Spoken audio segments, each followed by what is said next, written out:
help with the teaching.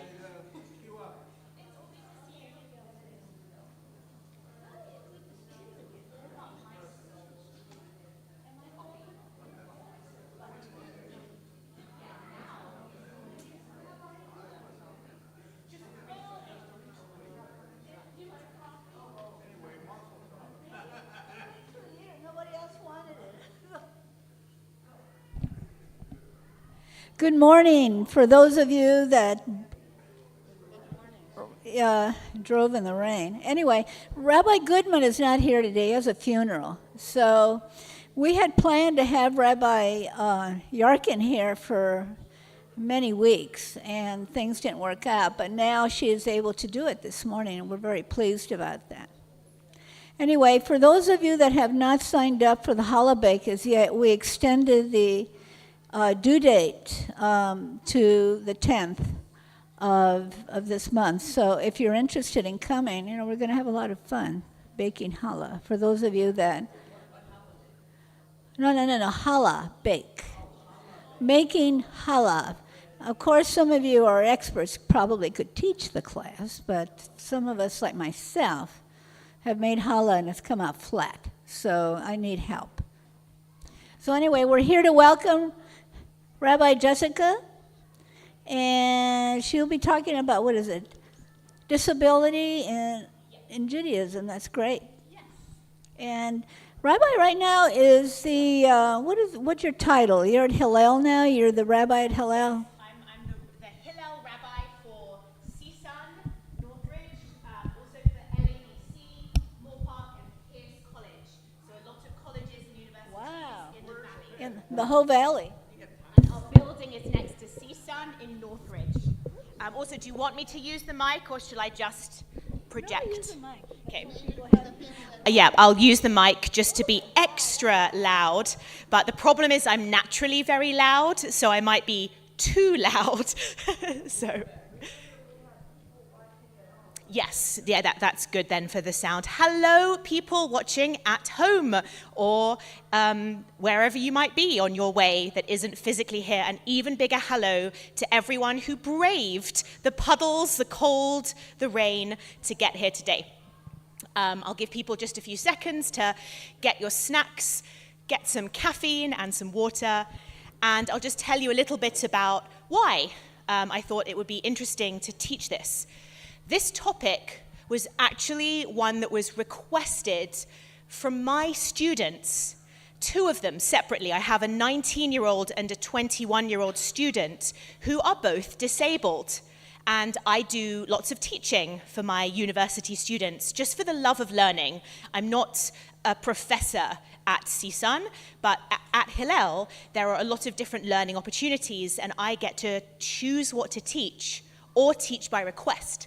So these students came to me and said, we're disabled, and we're young. What does Judaism have to say about it? And I did some research. And I looked at the Talmud, I looked at the Torah, I looked at some modern sources just to see, because obviously Judaism is going to have compassion and is going to acknowledge that different people have different abilities in their bodies and in their mental abilities as well. But I just thought, what would be the perspective? And is it going to be similar to modern American and also to ancient civilizations as well? And some of it was quite shocking. So I just thought, because we all are in human bodies, and a lot of us are aging, including myself. I'm now past the number 40, but when I started teaching you all, I was in my 3s, in my 30s, and now I'm in my 40s. And I can feel the old hip and the old knee slowly wearing out. And again, I'm not saying that I would classify myself yet as disabled, but the reality is many of us throughout our long lives will contend with a disability, whether it's chronic and therefore you can't ever shake that, or whether it's temporary and then it heals, or just due to aging, body parts wear down and suddenly you find yourself in a new category. And some of this is going to come up in terms of rituals. Can disabled people be leaders of the community? And that's actually some very interesting Talmud we'll get to do. But first, I just thought I'd have a little look at the survey of how disability has affected us in the world. And this is something that was quite shocking, because I thought America, the golden, the democratic, wonderful place where people can dream dreams and live lives. America hasn't done great with its disability, but it is getting there. I'll just read this out to you just for the sake of people who are at home. You all are skillful readers, I remember, but I'll just read it for you to ensure everyone can hear it. I flirt with you, you know that, especially Zissel. But yes, there was something called the Capitol Crawl. Hands up if you have heard this, because this definitely would have made the news. And this is 1990. We were all adults, alive and well. And what happened is a lot of thousands of people who were physically disabled protested, leaving their mobility aids at the bottom of the steps of the Capitol. Protesters hoisted themselves and crawled up the steps of the Capitol building. They did this to demand that Congress pass the Americans with Disabilities Act. There was no ramp to the building before this. So a ramp was indeed put in, but you think, access to the White House, to Congress, to all of these institutions is physically denied to someone who can't walk. And this was something that then allowed a lot of legislation to be rolled out in other places. And you can see this with Adat Ariel, whereby a better, newer ramp has been put into the sanctuary to make it easier than ever for anyone to get an aliyah, to receive a blessing with the Torah. And yet, we still have steps going up to the rabbinic department that if you have difficulty walking, it's very hard to contend with. And again, I know it's something that the administration are working on, because that's the dream, isn't it? Human rights, equal rights, therefore accessibility to people of all abilities. It feels like just a value. So I think I'm going to skip the next slide. It's a bit depressing, but it basically just says a lot of people do have some form of disability, or at least throughout their lifetimes they will. Because let's say you do have an accident and break your leg, even if that's only a 6-month period, you are still going to be considered disabled in that moment and for those months, and your life will change. And it's going to be awful if you suddenly can't gain access to the buildings you normally need. So, again, a lot of us, this is very close to our hearts, just the thought that people who are disabled should not clearly be treated differently, but there does need to be differences, because people have many different needs, and we're not just talking about leg breaks. Let's just get to some Torah, because we obviously love to start with some Torah. The Torah was the first to enshrine in its code the unwavering dignity of every human person. When Genesis declared that the human being was carved in the image of the divine, it made it clear that this includes each person, no matter his or her physical state, prowess, color, race, or strength. In Jewish law, there is no distinction between murdering a healthy, strong human or a bedridden cripple. It's not, less of a crime if you hurt someone who is disabled, which you can therefore infer they have exactly as much dignity and humanity as someone who is able-bodied. The worth of a person in utilitarian societies is dependent on what the person can do, by the way. But the Torah is not a utilitarian society. Does everyone know what I mean by that? If you very much say in communist Russia, in the 1920s and 30s, the most physically fit, able-bodied worker would get more rations and better housing and better treatment. But if you were disabled or a cripple, you might be left outside to freeze, because the state had no use for you. Your use had nothing to do just with your soul or your spirit or your musical talents. It was about, could you physically lift stones so you could rebuild crumbling Russia? And even in the 1980s in Romania, there was a horrible politician that took control, and forced everyone to have babies because the Romanian government wanted to build itself up. And if your baby was disabled, and this is shocking, they would take it away from you and put it in an orphanage and kind of hope it would just die, quite frankly, because they wanted only able-bodied people. Luckily, this was a very short-lived but very dark moment in Romanian history, in our lifetimes, in my lifetime, and I'm very, very young. And it's shocking that you have these Romanian babies who were not allowed to be loved and raised and nurtured because they weren't able-bodied. It's very chilling.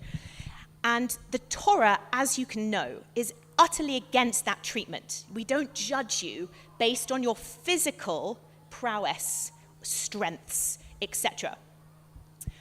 The dignity of life is non-negotiable, unwavering, and again, beyond utilitarian purposes. At this time, and this is what's interesting though, this notion was unheard of, even in progressive societies. Hellenist culture embraced infanticide, i.e. the killing of a baby that didn't look like it was going to thrive.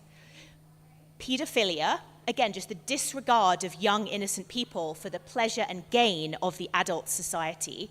Pederasty, which is homosexual tendencies, but again, preying on a younger male. And like the Spartan lifestyle, brute force, military rule, and torture. It didn't have the compassion for human, innocent bodies, basically. That was the norm. And by the way, when you look at the Hanukkah story, that was the lifestyle that the Maccabees were really fighting. You know, the hedonistic lifestyle, which you think, oh, it's just about caring about your physique and, you know, secular indulgences, enjoying your life, partying, which that would have been okay. But this was actually very brutal. And if you weren't physically perfect, you were thrown out of society. And the Jewish people have always believed in your soul, which is special, possibly immortal, God-given, and that the quality of your life shouldn't be dependent on the body you're in. So this was actually quite progressive for Jewish values. And again, just a little bit of Aristotle, who we often go, woohoo, you are a wonderful philosopher. Hi, Ray. You are, you know, a profound contributor to modern thought. He was also not a mensch. Okay, I would use stronger language, in fact, than that. Not a mensch. He argues in his Politics that killing crippled children was essential to the functioning of society. There must be a law that no imperfect or maimed child shall be brought up, and to avoid an excess in population, some children must be exposed to the elements, thrown on the trash heap or left out in the woods to die, for a limit must be fixed on the population of the state. And by the way, overpopulation was not a problem thousands and thousands of years ago. So that's clearly just a smokescreen for just needing to have incredibly virile, strong, able-bodied men and women. And that was the cultural norm. It's shocking. And we know in the Torah that that's not the case. You know, no child killing. We made that point in the Akedah. We're very anti-child killing.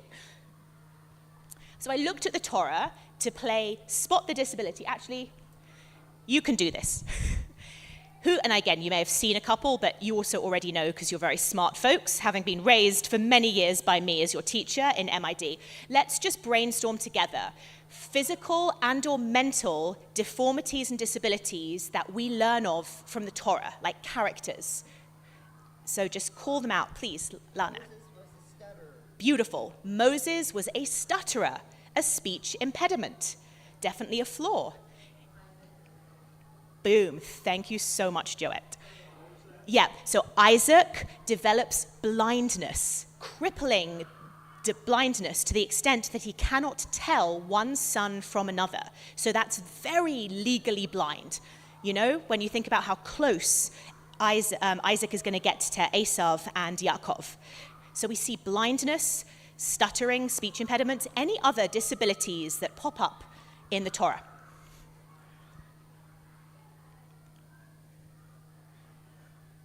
How about mental?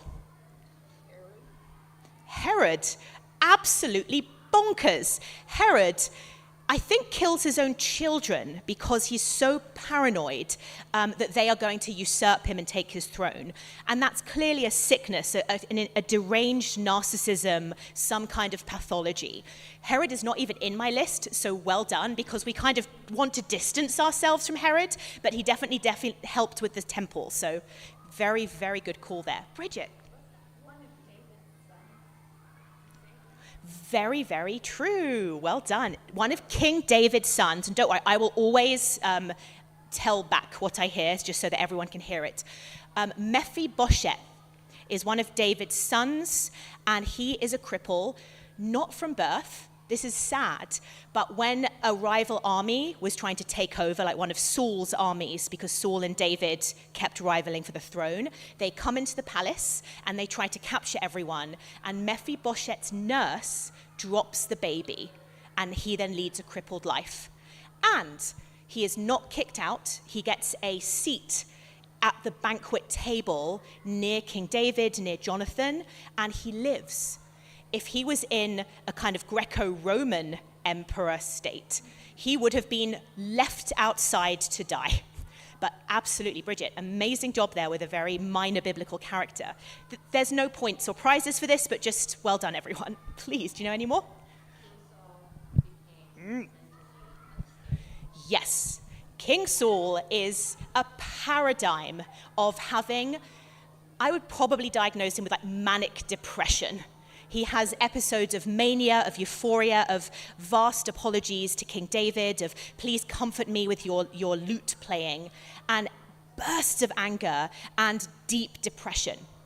And some people have diagnosed him possibly as bipolar or borderline personality disorder. And again, we can't do that because we never met him. When we don't get to therapize him. At the same time, it's so fascinating that a king, a main character in the Book of Prophets, has been depicted many times in his story as having these mental disorders, and that's not the reason that he loses the kingdom.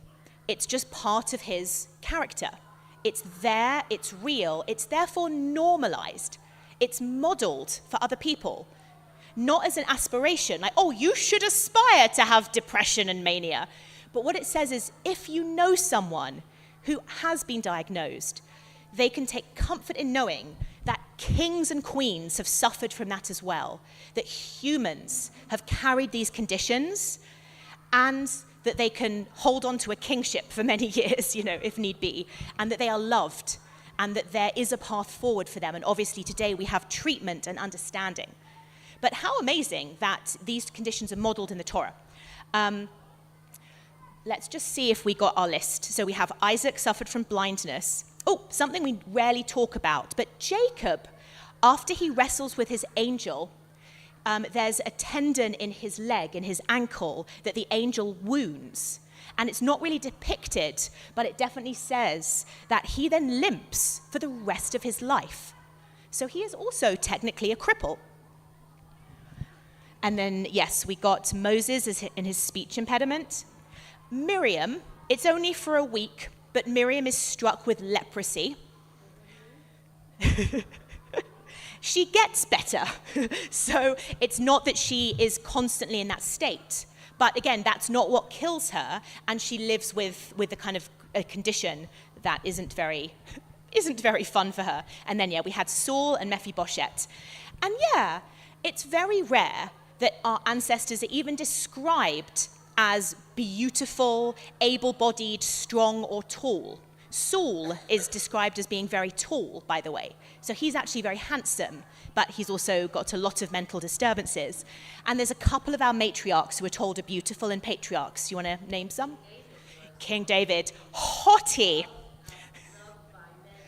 Yes, King David, absolutely sexy. And some of our ancestors, Rebecca and Rachel, are both described as beautiful, but also in the eyes of their lovers. So we don't even know if they're objectively beautiful. And Leah has been described as having weak eyes And we're not sure what that means, if she has cataracts or just eyes that aren't as stunning and popping as Rachel.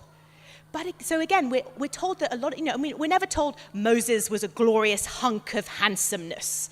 I love to imagine what these people look like, but it's not very important to many of the stories. I think the only genuine important physical virility is Samson, who is a superhero, and that's the point, but it's also a godly imbued power. So it almost doesn't count. And Joseph was a honey bunny. Joseph had a beautiful face, and again, is almost raped because of it. So physical beauty was often a negative trait because you're vulnerable and exposed.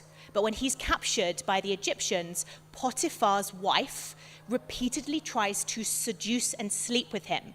And he says, no, please don't, no. But she tries to force herself on him because he's pretty. So we're kind of getting the understanding here that the Torah doesn't have those kind of Herculean strongmen as their heroes in general, especially in the Torah. And Samson is a later prophet, and it's very much a local story of a superhero. But isn't that interesting? And therefore we see mainstream characters suffer with a variety of disabilities that we would find today.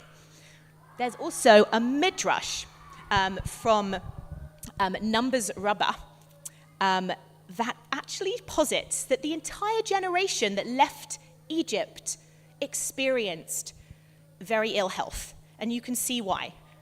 When the Jews left Egypt, almost all of them were disabled. How did that happen to be? They'd been working with bricks and clay, climbing to the tops of buildings.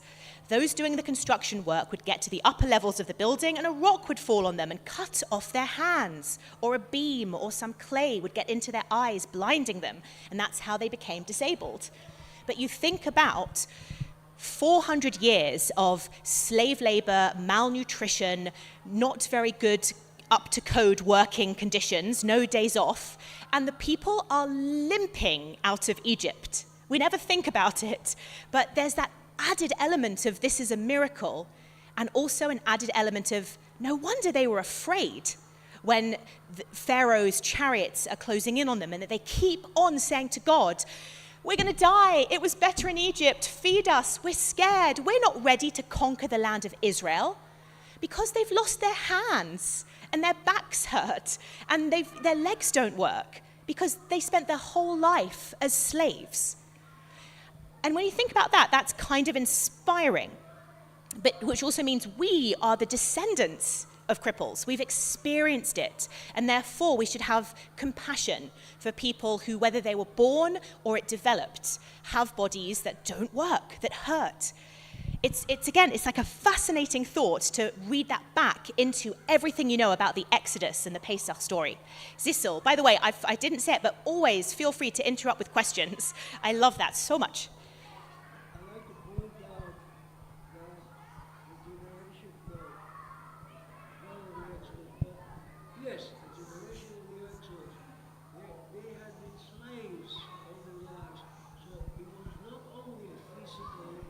It was mental. 100%. Yeah, no, I'll repeat it. So Zissel beautifully hones in on the fact that we're not just talking about physical ailments and disabilities.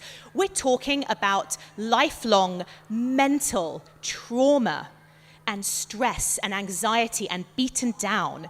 You know, when you've endured years of suffering and pain and lack of autonomy, these people were mentally broken and suffering from anxiety and despair and depression and PTSD. And you can imagine any time the mountain trembles, you know, when God is trying to give the commandments and the mountain trembles, the people aren't necessarily ready to think, God is giving me a commandment, Shabbat! Yay! What they're thinking of is they're being reminded of the bricks falling in Egypt and the workforce and the smoke from the manufacturing places that, you know, not that it's like a proper factory, but when there's loud rumbles, they're probably being triggered. So to read that back, just again, gives you that extra dimension of why the people of Israel consistently question God, question Moses, argue, can't cope with being free because they're just so broken of spirit and of body.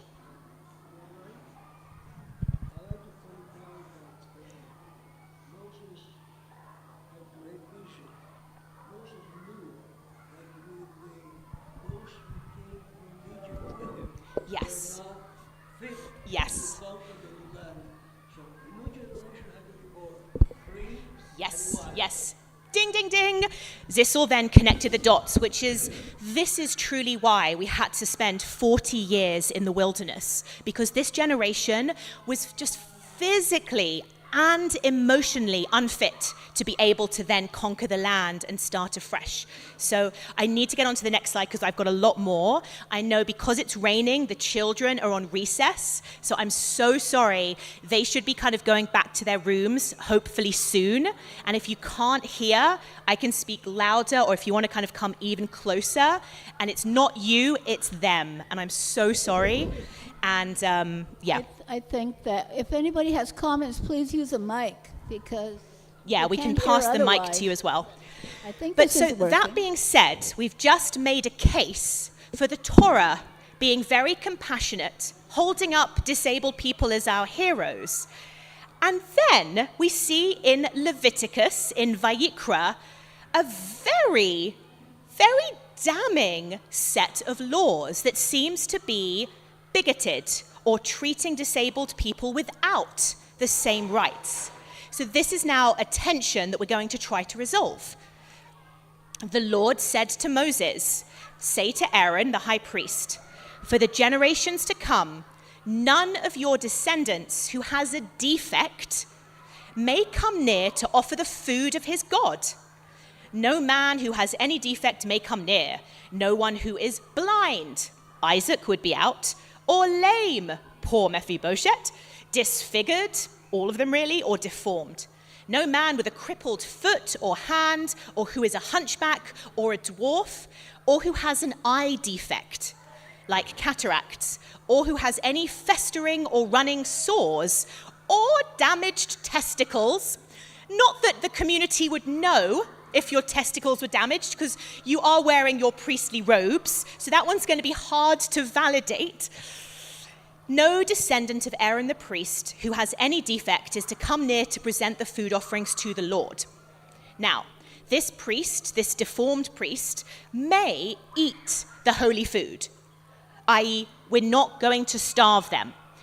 But because of the defect, they can't be the one to approach the curtain or the altar and desecrate the sanctuary. And then God says, "I am God and I make you all holy." So what do we make of that? What's going on here? Joette. We consider Aaron to be the high priest and the one whose descendants will continue the line of the priesthood. Yep. And yet Moses, his brother, is not. And is that because of his speech impediment? Ooh, that's a great question. I'll bounce that back, and I do have a few answers, and I'll be brief with them, but it's a beautiful question. Why is it that Aaron gets the high priesthood and not Moses? Because surely Moses is the leader.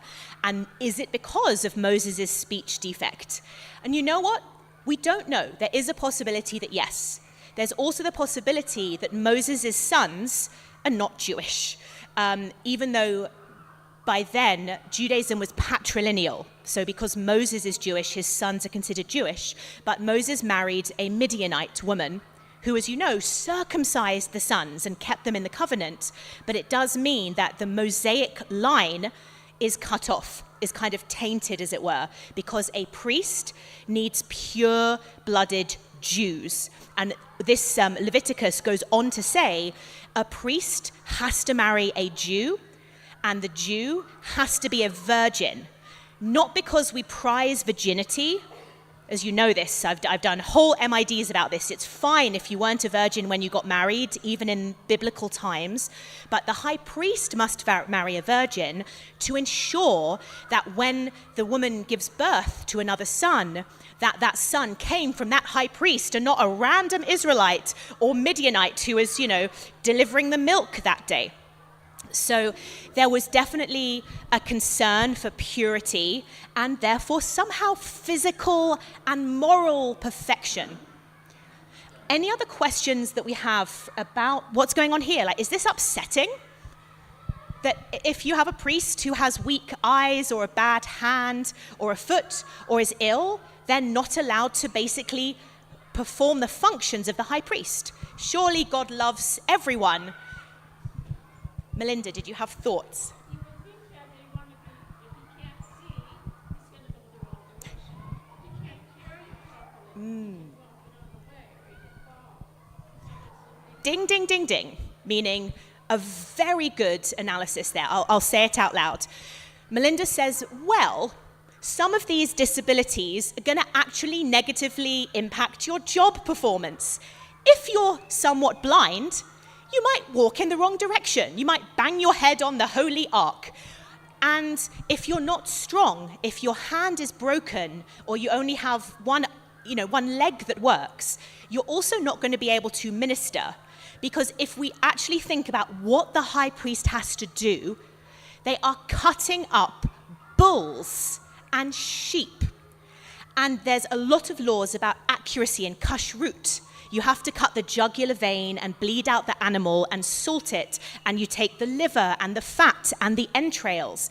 If you don't have 20/20 vision, you need to basically have surgical precision.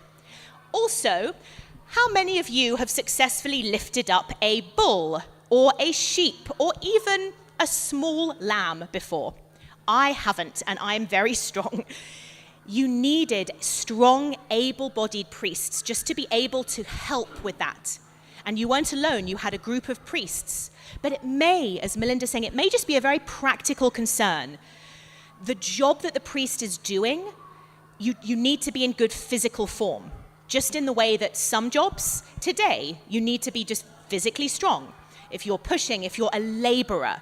But in many ways, your priest was like a manual laborer. And had to be really on the nose because of those cuts, like a butcher. So you might need them to be in very good physical shape for that. So it's not necessarily saying, if you're a dwarf, we hate you.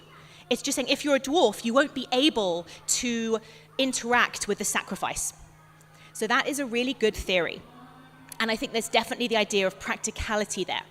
So we could be learning, look, of course God loves you, and what we see is God is going to feed the crippled priests to ensure that they stay alive, and they can't be the ones to represent the Jewish people just for their own practical limitations. And people often ask for, we want equal rights, and we want to treat everyone the same. And the reality is that when people have different abilities, not everyone will thrive in the same job. And the world is full of diversity, and we often get that wrong when we're campaigning of equal rights. Equal rights means everyone should have basic human care, respect, and safety. But it also doesn't mean that every single person should get to be the butcher or the surgeon or the teacher or the artist or the soccer coach, because not everyone has those skills. Whether it's just mental abilities or, we're all born in the bodies we are born into, and we can train and manipulate. But the reality is that we all have disabilities. For example, I cannot do math. I would fail at a math teacher position. I would be fired. It would be disgusting, right? And that's okay. And we all have those strengths and limitations. And we might just be saying the job description of priest is you need to be tall, mentally strong, and can see. However, what happens when the temple goes away? You're no longer offering big, heavy, bleeding, dead animals as your way to say, I love you, God. You then become a cantor, a chazan, a rabbi, some form of teacher, or just community leader. What happens now? Can those people offer prayers?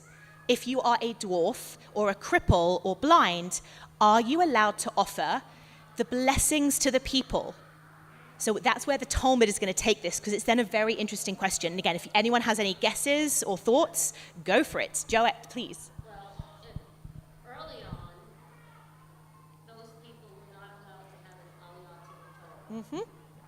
That has changed, but early on that was. Yeah, we were still, that's like a shameful chapter, but Joette said early on, people who had very visible, severe ailments and disabilities would not get an aliyah to the Torah.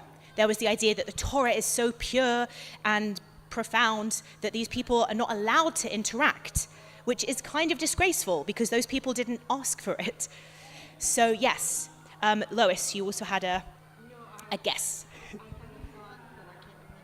Oh, I'm so sorry. If it comes back, please tell me.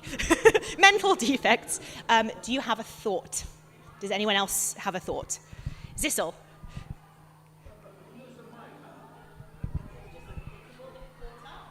Yeah, well, that's what Rosie wants, and she's the boss. So, anyhow, I wanted to point out that there's also another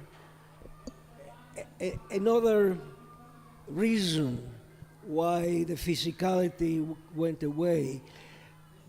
Back in the beginning, we were a sacrificial religion. Our prayers were sacrifices.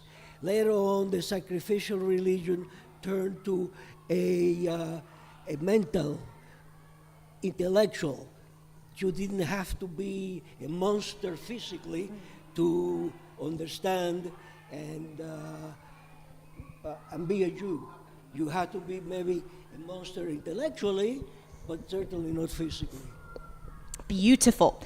It's been something that the Jewish people for a few thousand years, once we lost the land of Israel and we lost an army, we were no longer physically strong, and we didn't really value physical strength. We valued intellectual capacity, and we became scholars and teachers and writers and comedians, and that was something that we really nurtured. And in some ways that's very healthy, although you also then run into the problem with people who are born with low IQs or have various learning differences as well, which we'll hopefully get the time to.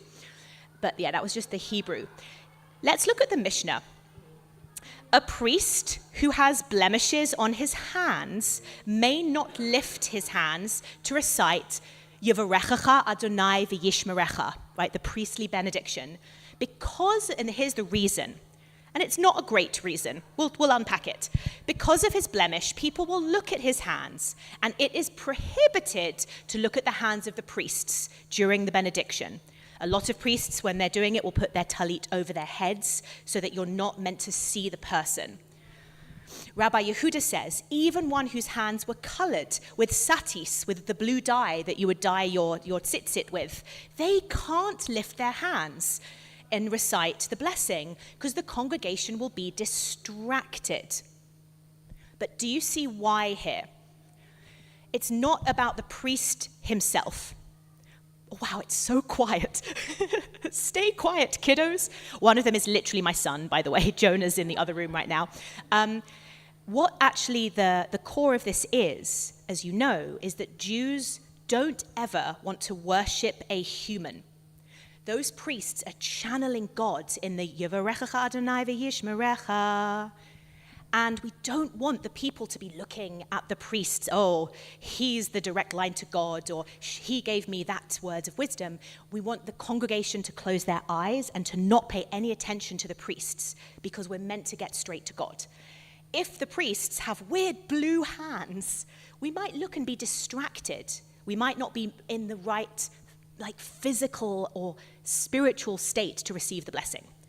So it's basically out of respect for God and for the connection that the congregants have to the priest, as opposed to, oh, you're a bad priest. You know, that priest is still capable of doing it. However, it still feels a little bit sad because if you were born with an ailment, it's kind of not fair to be told, sorry, you can't serve God all your life like your older brother who happened to be born flawless. Do people get this logic, though, at least? All right, because the Gemara is going to fix it. Ha ha, thank you, Gemara. Let's have 2 quick responses, though. Okay.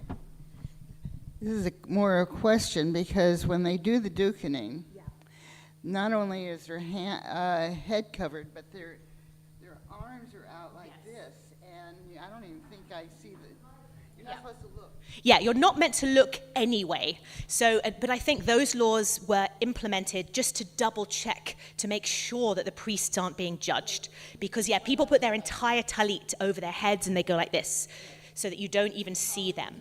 But their hands stick out sometimes. And then if they have a crippled hand, arthritis, or again, just blue dye from the work they were doing, it might interfere with the holiness of the moment, because also kids are there. They might giggle, like, look at my silly priest, you know. Bridget, did you have a thought? Oh, this is Leonard Nimoy, who is a Cohen by birth, an Orthodox Jew, and he, because he was raised doing this in shul, when Gene Roddenberry from Star Trek said, as a Vulcan, do you want to do any kind of fun alien gestures? He said, well, how about this, which had never been seen before secularly on TV, and this will be the Vulcan salutation, and he would say, live long and prosper. And that was the Vulcan hello and goodbye, just like shalom. And all Vulcans would do this. And it's a Jewish sign, because that's actually how the priests would bless the community. So it was this very Jewish moment, and Leonard Nimoy brought it to Star Trek, one of my favorite TV shows. This congregation in Boston, Oh, yeah. the rabbi was frail, and it just happened to have his hand like this. That could also be true. I'm sure it is. But this is the way that they've done it for hundreds of years. Yeah, he just said, hey, I saw the rabbi do this. But it's fun because it's not a very comfortable feeling. Some people also can't do it in the way that some people can't roll their tongues. It's just genetic. But there's this kind of thing that everyone who is a priest can do this. And I am a Bat Kohen, the daughter of a priest, which means that I can easily do it. Anyway, that was the picture. So glad we brought this up. So this is amazing. This is now the Talmud, so several hundred years later, 6th, 7th, 8th century.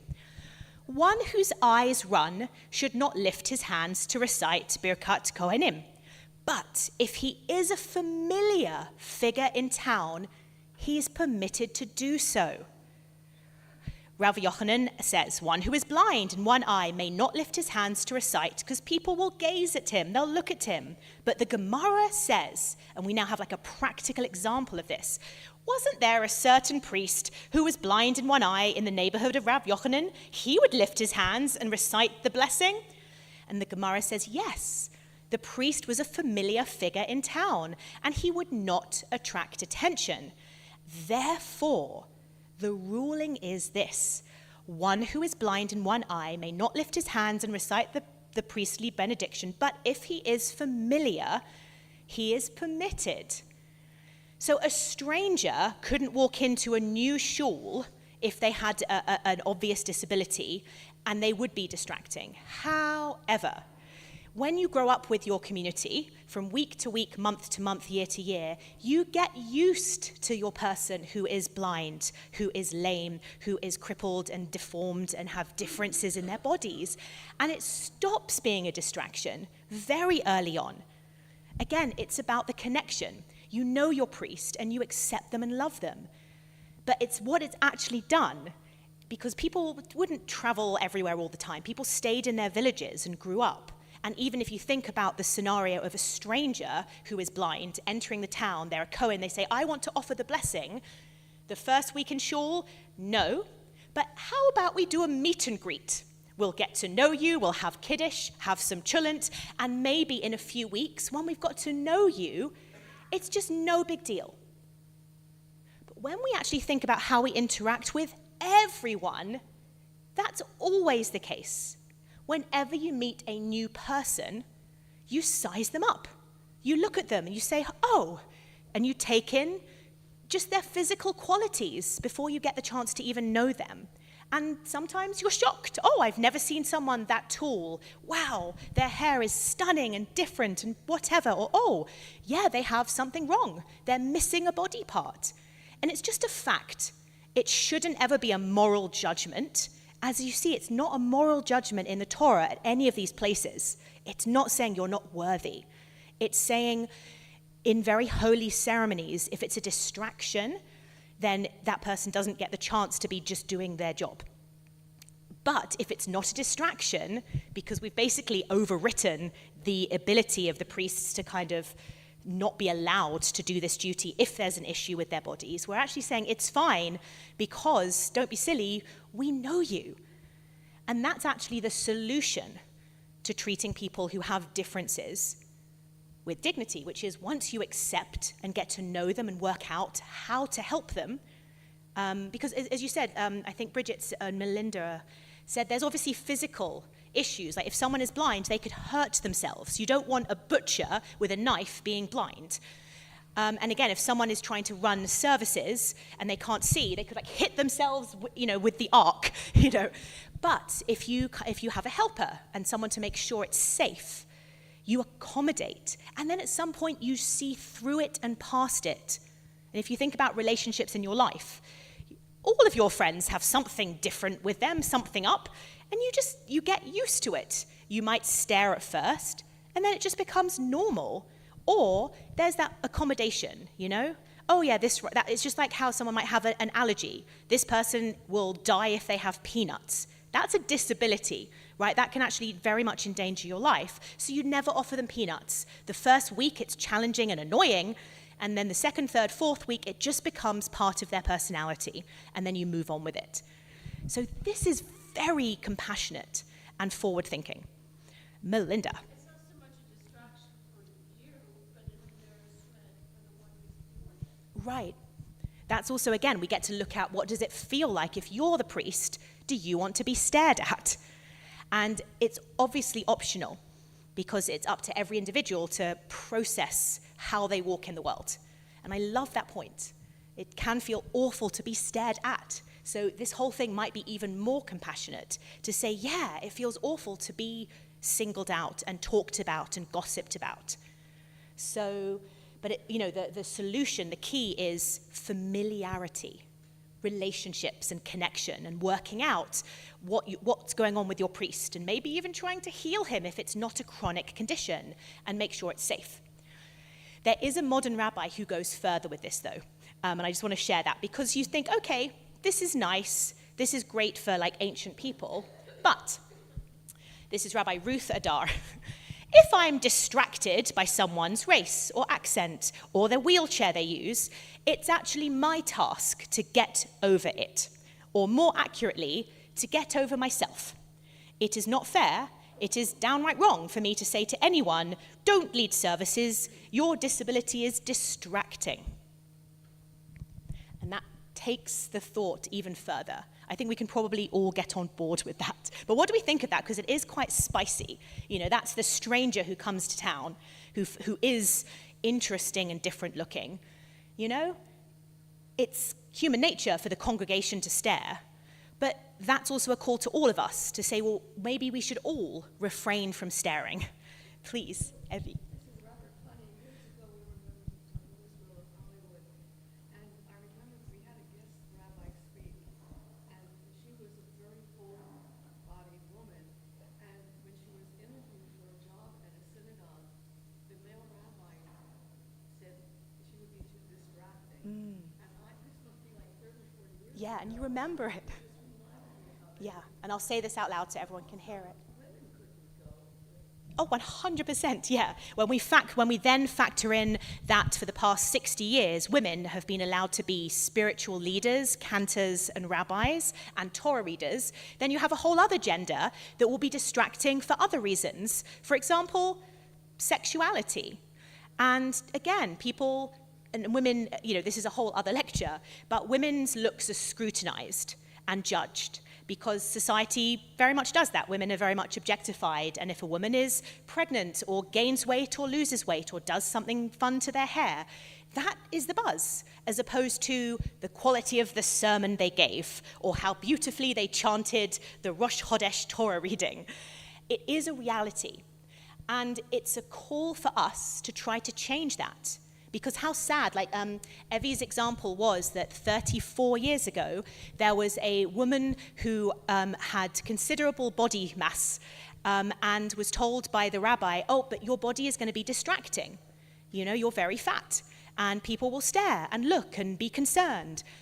And how sad, because that's got nothing to do with her mental ability or even necessarily her physical health. Because we know that there are people who have very slender bodies, who are not very physically fit, who have terrible cholesterol, they could be diabetic, they might do no exercise. And then you have people in bigger bodies who are strong and muscle and low blood pressure. And you can't ever look at someone and diagnose their physical health anyway. And it's not our business, really, because we are all equal in the eyes of God. And that is the legislation, you know, that's the principle behind this text.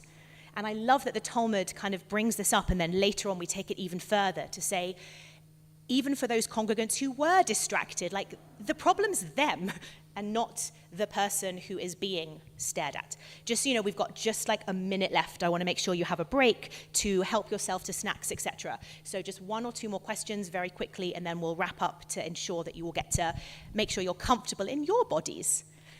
Jot. So that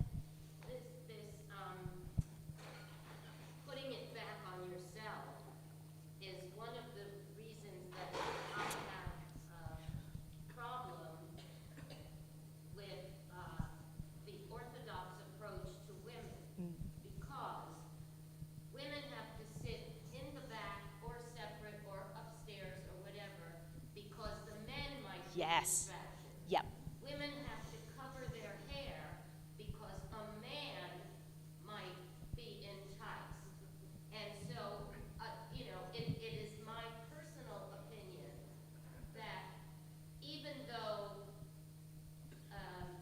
the intention is not to make women second-class citizens, it ends up being that, and there are too many restrictions for my comfort level within the Orthodox world, because it's not the woman, it's the fact that the men Yes. cannot control their emotions. Yep, 1,000%. Yep, did everyone hear that miraculous point? I'll kind of summarize it and expand it to any extreme or fundamentalist expression of religion. Unfortunately, the onus becomes on the woman to cover up, to change her appearance, or even to withdraw from society entirely, lest the man be distracted from his prayer, duties, functions. And again, this text, and even the Talmud, says, but men, if you could just get familiar with that woman, like it wouldn't be such a woo, but if you cover up the women in your life and then they show a shoulder, of course it actually is distracting because it's the first female shoulder you've seen. But the cure is actually in exposure and familiarity and equality and having women on the bimmer so that it stops becoming shocking. Because you're right, it does feel very unfair to anyone, whether it's a minority or the person with a disability or the woman, to have to hold back and not be allowed to be included because of other people, their minds might be uncontrollable. And again, it's really the urge for everyone to be able to control their thoughts. And by the way, thoughts are unregulated, and you're allowed to have the thoughts as long as you don't act on them. So it's very patronizing to the menfolk.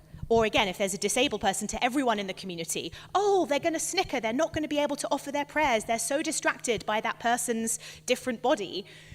You know, how patronizing. Like, we can grow up and be past that and say, yeah, I'll take responsibility.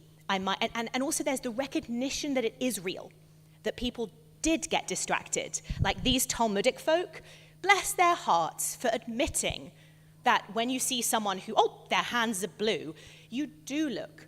But hopefully it's only momentary, and that you get to see the wholeness of the person, the beauty of their soul, and accept them as your prayer leader. Because, it is tense. Like, this is the moment God is blessing the people. So you don't want to be just thinking sexual thoughts or, wow, how do they get upstairs? How do they use the bathroom? How do they brush their teeth? Because their body is distracting. But again, that's on us to control those thoughts and to stop thinking about other people, but to think about ourselves. Because if you're in that moment and you say, my job right now is to receive God's blessing, to say those words, to feel gratitude, to feel at one with my Jewish community and to offer thanks and say amen, that's my job. My job isn't to critique, to gossip, to think about anyone else. And then the whole community would be great and women could be leaders, and that's the end of this story, I guess. So, amazing point, Joette. And there is basically a part 2 that at some point I'll sub again, because we didn't really talk about mental health, mental differences. And there are stories in the Talmud of rabbis who have OCD, who are obsessive compulsive. There's some ADHD and autistic rabbis. They weren't using those words, but the stories of what these students and rabbis do make me believe, oh, wow, this was always around. And in fact, if it weren't for those different mental disabilities, as it were, we probably wouldn't have the Talmud. So we'll do that maybe at another time when you need me to sub. But thank you, everyone, for great thoughts and questions, and I'll see you again soon. And I wish you all mental and physical good health. Thank you. Great job. I took trigonometry in summer school, so I didn't know this teacher. Oh my God. And she came in and she I'm hanging in says, there, I buddy. have I'm lost a 99 limb. years. And I don't feel like spending this summer wearing Aren't I this lucky? heavy wooden. Aren't I lucky? I still have this up here. That's good. That's the most important thing. It's so nice to give you a hug. How's Brandon? Oh, this is a bacon, vegetable, spinach, everything. So it could be like a breakfast. It is. Yeah, it is a breakfast. Oh my God, you're too much. He is 5. Oh, and then my daughter is 3. Oh, I love that. So good to Where see are you? you. What did I draw? I'm still living in San Fernando, and I'm working in Northridge. So I'm still in the valley. I'm working in Hill Every Area. time I go to Cambridge and I look at the apartment building, do I see you? Every time. Cecil, is this yours? So sweet. How are you doing? You look so well. It just was on the floor. Oh, you know what? Such a miracle. I know what it is. It's when I had to go get it in there. Yeah, okay. All right. No, like Yeah, this. that- It's like no time has passed. You still look so healthy and you still excel. And is that in here? Likewise, like I Chocolate feel peanut I never say no to that unless I'm incredibly How like. wonderful that you came. I can't begin to tell you. Help you. We'll see if we can Thank get you, you Rabbi. We'll invite you back. We will. anytime. Anytime that I'm not, conflicting with my work, I will say yes. Fantastic. We will. Thank you very much. This will go back to Torah Fund. I'm about to write my Torah Fund. Let's see, you sent me If I can get a Rabbi Alex. and that's where all the treasures are. Oh, So this is what I'm supposed to put in here. So the only issue is this is an apple, and I don't know how to do apples. yeah, the But I think mango ultimately, So apparently this needs to be plugged into another side of this. Excuse me. I'm sorry. yeah, I know that this one works. Oops, okay, that's empty, and we'll take that away. This one works for maps. So yeah, I think. Let's see if. No, this is just my charger. Okay, so yeah, this. All right, so if there's something here that I want the recipe for. I think goes into this one. Yeah. Yay, now what? So it should. I mean, the specific recipe. If you want to log in, and then we'll make sure it's coming to the right channel. When I saw the picture up there of the scooter, or no, it was a wheelchair actually, what I was thinking is that you were going to talk about the halachas of, Like wheelchairs on Shabbat. yes, That's actually a fascinating. well, they have wheelchairs for Shabbat wheelchairs. Yeah, so. That's actually very good. What the heck? Why isn't it working? Oh, I know, probably, I don't know. Sorry, I'm not going to look at your password. Turn it off and turn it off. This is HDMI 2. So yeah, I can input.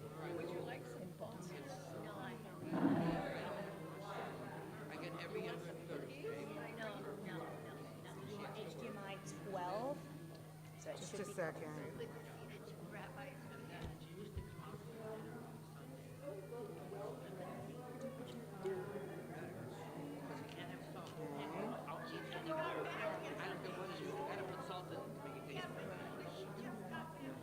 Okay. Hello again, Melinda. I can say this to you because I know you'll laugh. But your accent can be very distracting. True, 100%. But when you get, but no, yes, no, it's actually that would have been a totally acceptable point because it's a difference. You know, it's almost like a speech impediment. And the first time you hear me, the first time you hear anyone with a different accent, you're thinking, are they from Australia? Oh, I visited there, and you suddenly get distracted from the content. No, I'm not embarrassed. I'm proud of my Britishness. But no, that's Okay. but no, that's a great point. Yeah. But no, 100%. Like anyone who just comes in. All right, with any there's a different- photograph. All right. So what we're going to do is see if that can get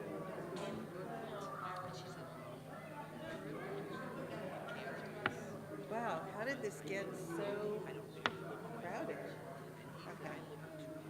so that you plugged into HDMI 12. So hopefully it's going to know it's there. But if it doesn't, that's all I know how to do. Oh, well, after you said Did you put in there's supposedly a code? Yeah, I already did that one. Like it's working. It should just mirror the screen. That's let's try it one more time. If there was a big difference in the percentages, you 3 to 5. No, but the person who has it can, says to themselves,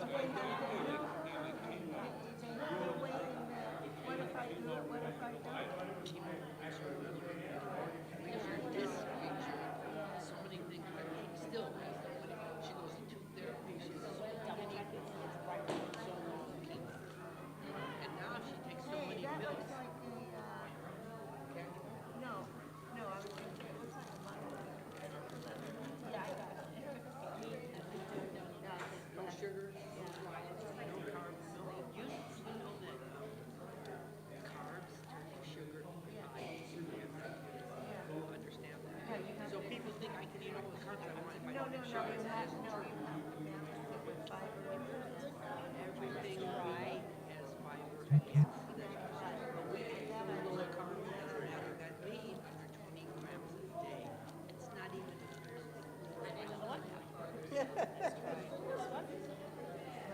So what are you thinking why it should be a There's lots of different holes basically, and this is plugged into one of them, and you just want to kind of tell them which one to display. been working for us. No, I'm not saying it didn't work or you do anything different. I just don't. The scientists say it's not really. So we tried that one. Let's try. Yeah, I think we're in bottom input. Muscles, curls. Yes!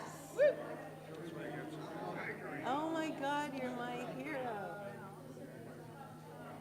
But how do I get rid? How do I do one picture instead? Yeah. Oh, there And then we what you go. can also do is make it even bigger. Like I said, I don't know how to do. Thank you so much. So welcome, my love. Yeah, I literally just don't know how to do apples very well. But if you can make it bigger, move it there. But either way, yeah, that will then hopefully get you there. So yeah, just double click on them and. Okay, I can be there. But yeah, either way, better than nothing. Thank you. I can tell the whole story, but it makes Yeah, no, have visual. What were you teaching? You've got a lot of fiber.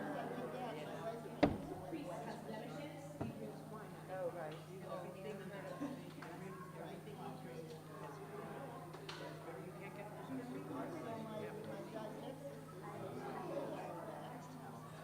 Love that.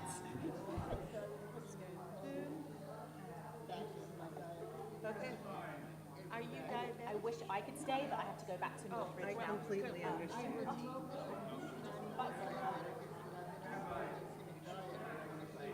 You can see? For something else. Good. It's like toys. Oh. Oh, okay. Well, you're avoiding sugar. You're obviously okay. But you're out avoiding sugar. No, I just have sugar, just so you know.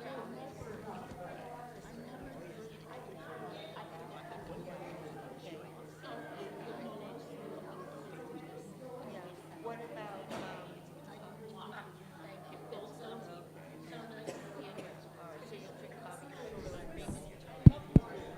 Hello, everybody.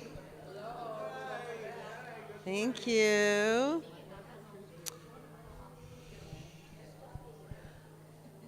So it's a little bit after 11. I see that a lot of people brought snacks today. Anybody feeding me? I'm kidding. Hello. I am not going to be teaching about ethics this morning. Instead, I'm going to be sharing with you experiences from the trip that I just returned from Israel.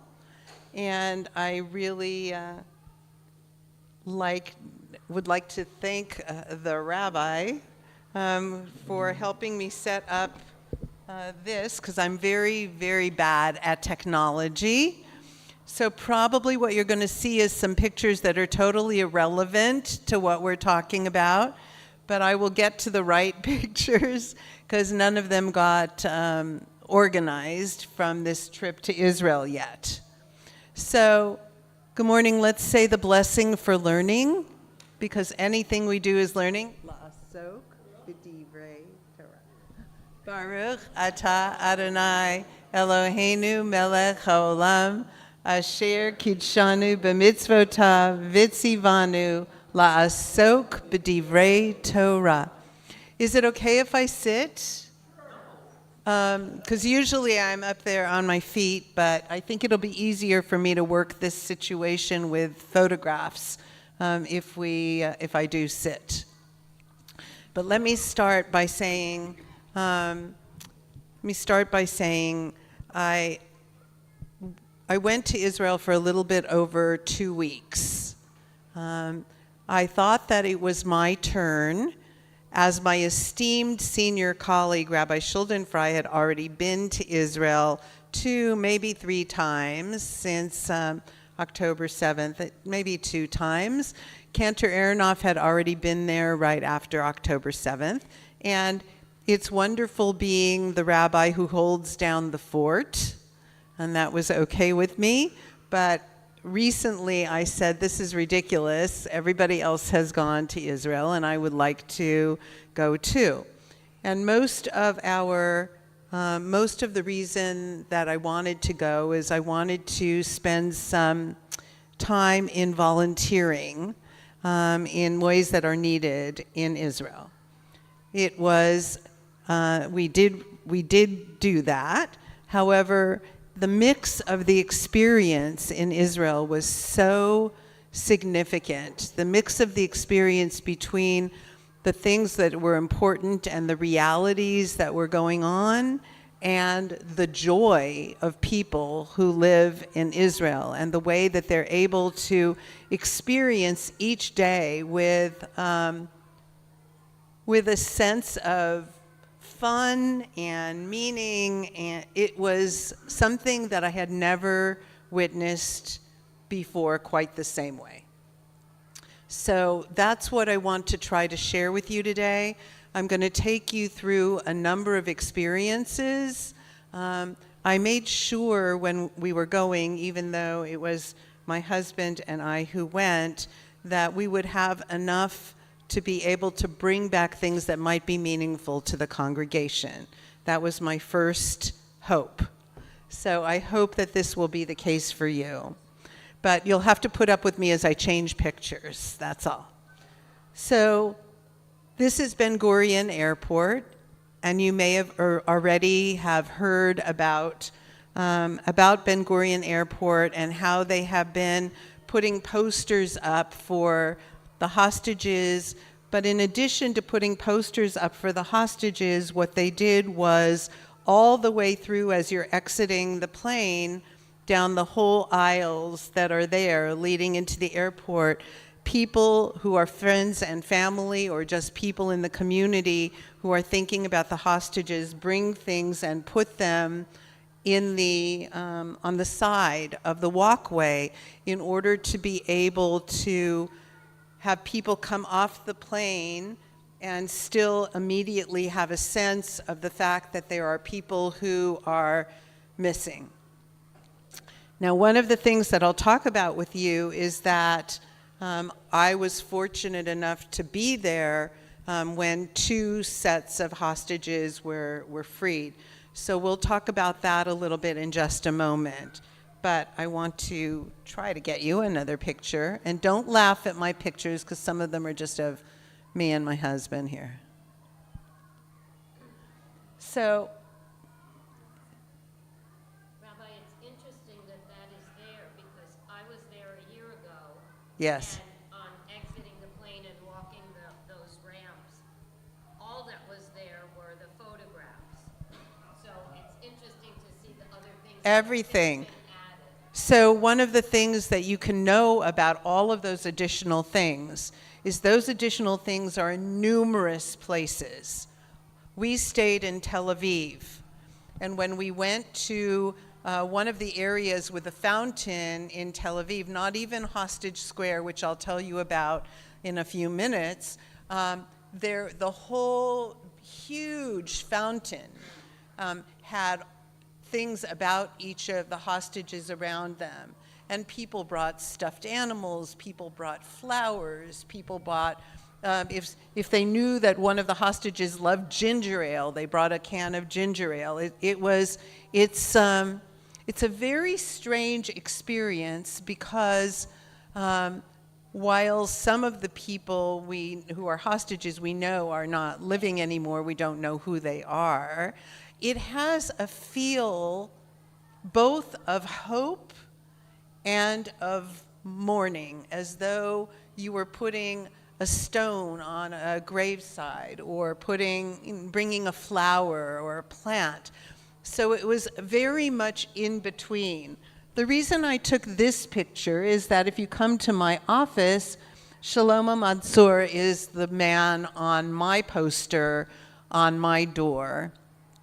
And he's supposed to be amongst those that are being freed in this first agreement.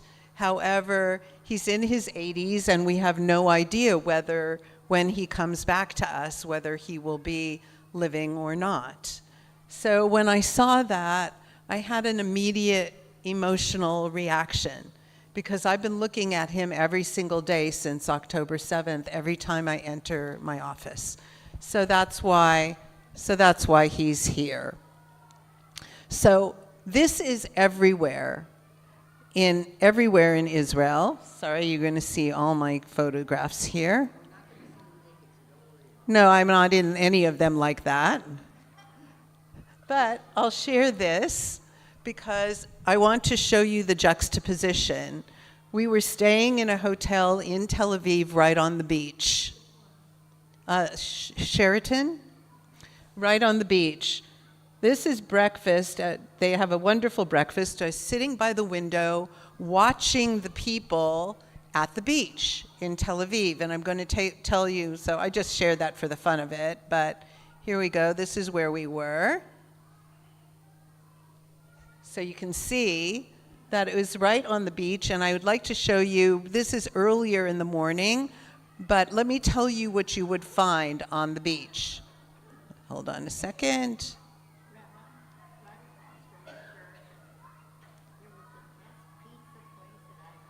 Oh, really? Why didn't you tell me before I went?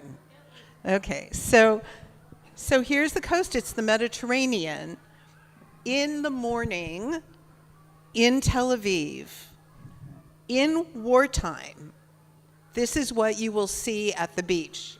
I'm just showing you the beach, but this is what you will see at the beach. You will see hundreds of young adults playing beach volleyball.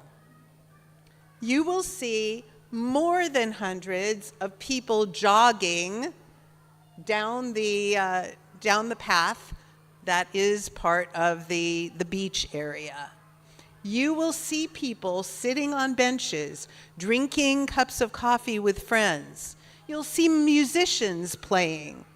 All of that is happening in Tel Aviv, well, not right now because it's later in the day, but every single day, but particularly Fridays, because in Israel, Fridays is like Saturday or Sunday, right? They'd take Friday and Saturday, and all these young people would be out there. I'm going to show you a couple of pictures in a little while about the Shuk HaCarmel, the outdoor market in Tel Aviv, and it's amazing what you will see there. So all of these young people and older people, and they have dogs like crazy, walking dogs, laughing, talking, playing out there on the beach. And then I realized something. Israel's not the United States. It's not the United States because in the United States, if you are in the Army or the Air Force or the Navy, when you are going somewhere in wartime, you're going somewhere else. But these kids, these young adults who are out there playing and enjoying their time on that Friday may well be back up to their bases by Sunday morning, going back to Gaza or to the West Bank or to places further north or further south. And it hit me so strongly that they have to clearly embrace the beauty and the fun and the openness of every day, but you don't know what they're doing next or where they'll be next. It was wrenching. The thing about Tel Aviv is that it's an extremely young city, or at least it seems that way. I was, whatever it is, 3 times as old as most people that were sitting in the cafes that we went to. But if you think about what I'm telling you, it's a very, very special Israeli response to life. These young adults have never, ever, ever, ever lived in complete peace. They've had times of lapses of problems, but never, ever, ever just living the way that we do, like blithely thinking that everything's going to be okay. So let me go back a little bit. Just for fun, would you like to see one of the founders of Israel on a statue? Who is it? It's Ben Gurion. So at certain places in the beach, you can see, this is also a very strange juxtaposition, because there's huge hostage posters everywhere, leading into all the beach entrances, leading everywhere. And then you got Ben Gurion on his head. And I thought it was another telling thing. So I just want to show you a few things since we're talking about the marketplace. So I know that you've seen pictures all the time of Israeli marketplaces. The Shuk HaCarmel which is absolutely gorgeous with the kinds of foods that they have. And I can tell you we tried a lot of them. I'm just showing you this for fun. But here's the thing. This is my husband. I think he's carrying some halva that he bought.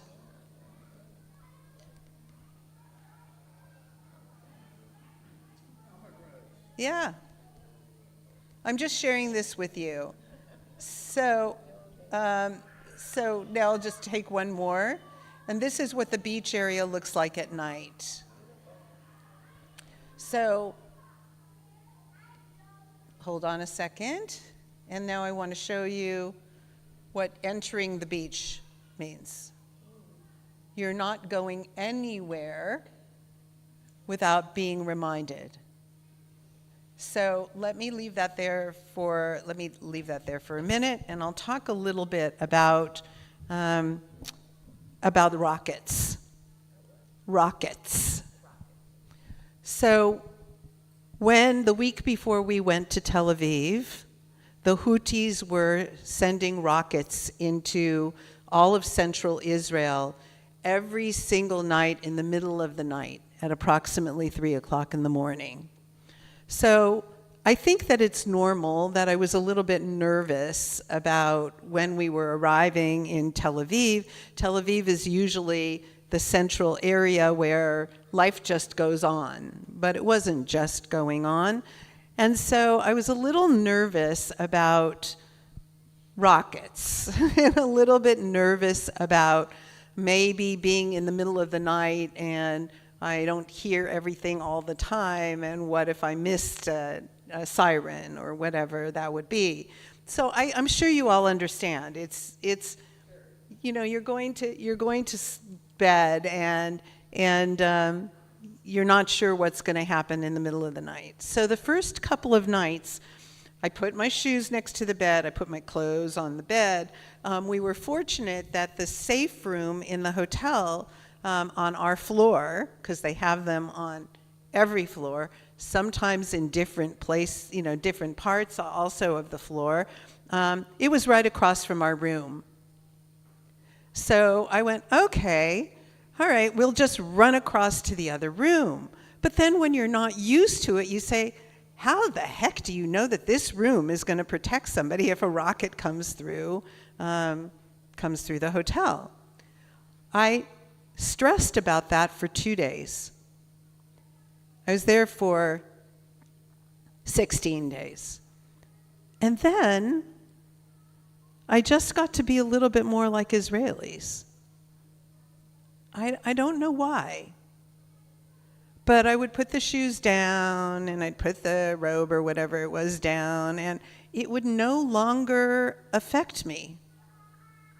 I thought, okay. I had seen this comedian whose name just slips my mind right now, who's a Los Angeles Jewish comedian who went to Israel to film a movie. And he was staying in probably the nicest new hotel in all of Tel Aviv. But one night when he was there, or probably more, the alarm went off and he went into a safe room and he decided, God, what's his name? Anybody know? Anyway, I'll try to think of it. He went into the safe room and decided that he was going to film himself in an air raid in a safe room in his hotel. It was he and 3 Israeli teenage girls. So he's filming it, and he's like a little nervous about it. I think you could probably find it on Instagram or YouTube or whatever. He's a little bit nervous about it. He's describing what's happening, and the Israeli girl, one of the Israeli girls sitting next to him says, "That's the way it is. Get over it." And then she goes back to texting on her phone. And then a minute later, she says, okay, 10 minutes is over. You can go out and be nervous somewhere else. So it was a very important statement of what these people who live there all the time are used to, and what the Alon Gold, that's his name, and that's and what a visitor is used to. So, any questions so far? We're going to move. Yes. I will just make a comment and say that during one of the early air raids, I got a WhatsApp photo from my niece. So she was in the bomb shelter with her kids. They had just finished making lunch when the siren went off. They grabbed their lunch and went downstairs to the shelter, and she said, "Picnic in the shelter." So I'll tell you a part about that as well, because I was there one time when the sirens went off. It wasn't during the middle of the night. Sorry, I'm going to go back to this. It was on Shabbat. On Shabbat, we went to a beautiful little synagogue that some friends had recommended to us, and they happened to be in town. It was a gorgeous service. It was very casual. It was really nice, very Israeli. Also, Masorti, it was equivalent to the conservative movement. It was a great place to be.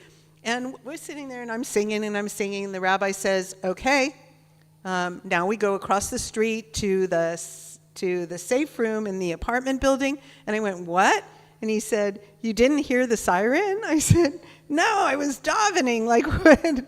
I didn't hear the siren. So very much like what you said, we all very calmly walked over to it. I think I have a picture of the room that I can share with later, because I didn't put these in order.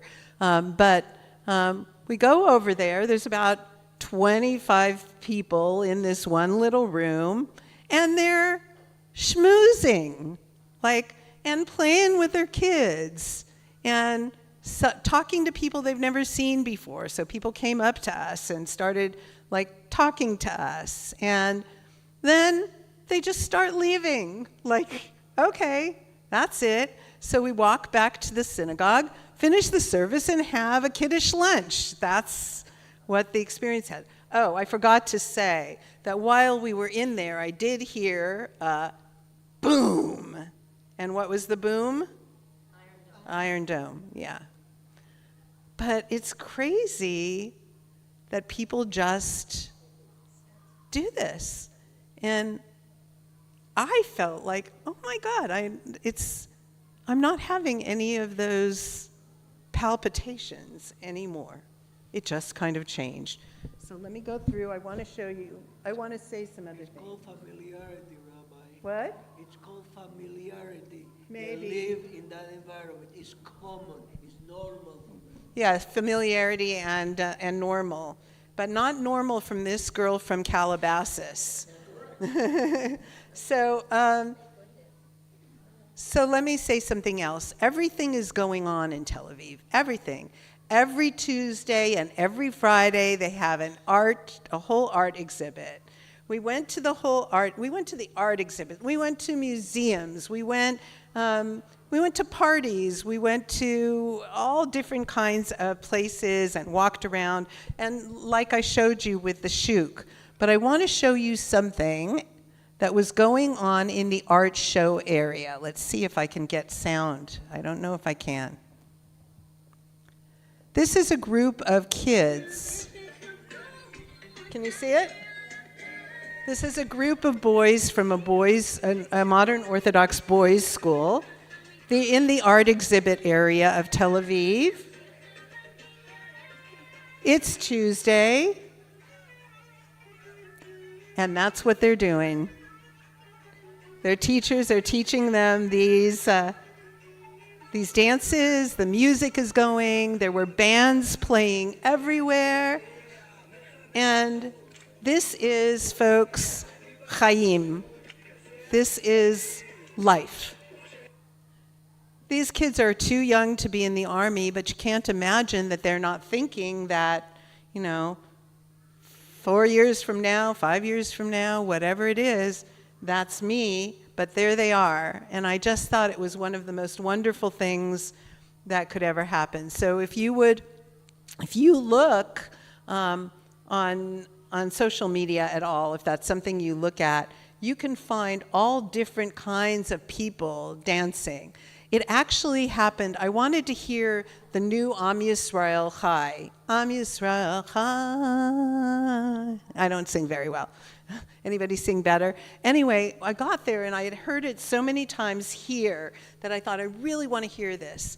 So on Friday, when we went to the Shuk HaCarmel, when we went to the outdoor market, out of nowhere, all these people who are like standing at a bus stop get together, start to hold hands, and start singing that. It wasn't like one of those things where the teacher says, you know, everybody get together and dance. It was just spontaneous. They just did it. And I wondered to myself whether there isn't so much we can learn from people who are able to do this. We are somewhere where, you know, times are tough. We don't know whether we're going to encounter somebody who hates Jews or not. But how many people here have done that? How many people have encountered somebody anti-Semitic? A long time ago? Recently? Yeah. So that happens to some of us, but it's not something that we experience on a day-to-day basis, and yet we carry around a heaviness.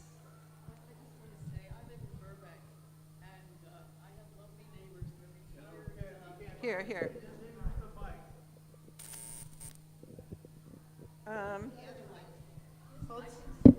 No, don't scream.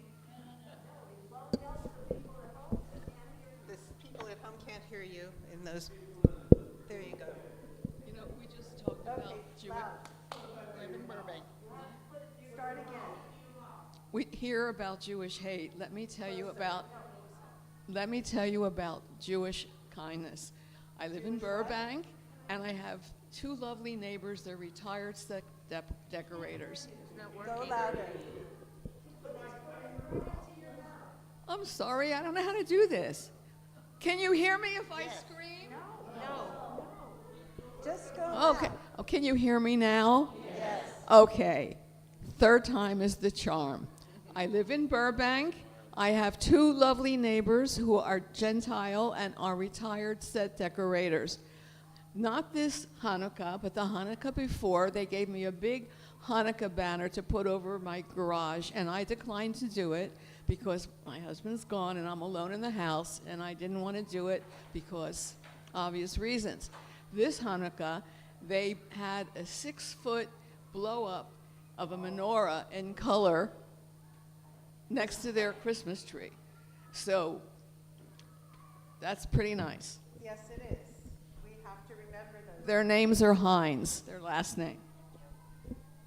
So what I'm just trying to tell you is that these boys, who are only a few years out of the Army, and all the people that we're going to see in a minute, can experience joyfully life, then one of the ways and that's a way that they stay strong.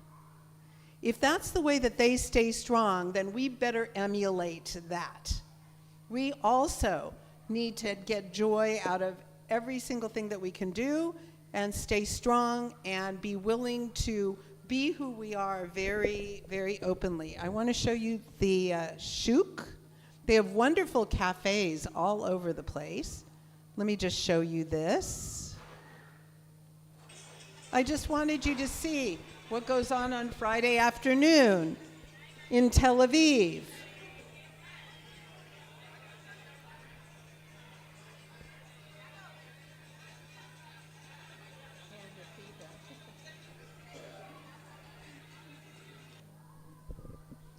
So, yes. Looking at that reminds me when I was there. Hold on. I'll try. Thank you, I'm so sorry. When I was there. Okay. When I was in Tel Aviv, it was just wonderful to see the joy that these people were having. And then at our hotel, I walked across, and there was like an alleyway. All of these young people, the teenagers, were all dancing together and singing together, and it just gave you so much hope. And then we got on the bus, and then we see, what's going on beyond there. But it was just beautiful to see how the kids were enjoying their lives.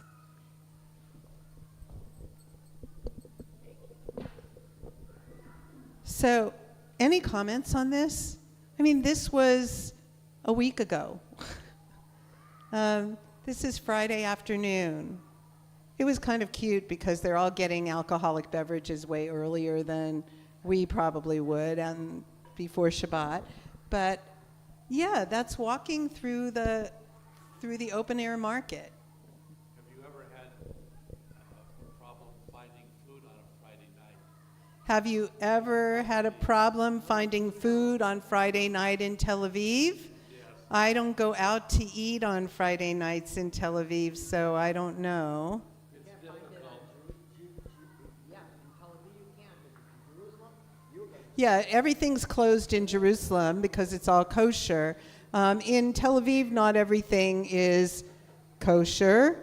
Tel Aviv is a much more secular, well, if you could call anything Israeli really secular. I mean, secular here is not the same thing as secular in Israel because obviously they're steeped in the holidays and steeped in various traditions. They're just not very, very religious in their actions. However, this is what's going on Friday. And yes, Lois, you wanted to say something? Yeah.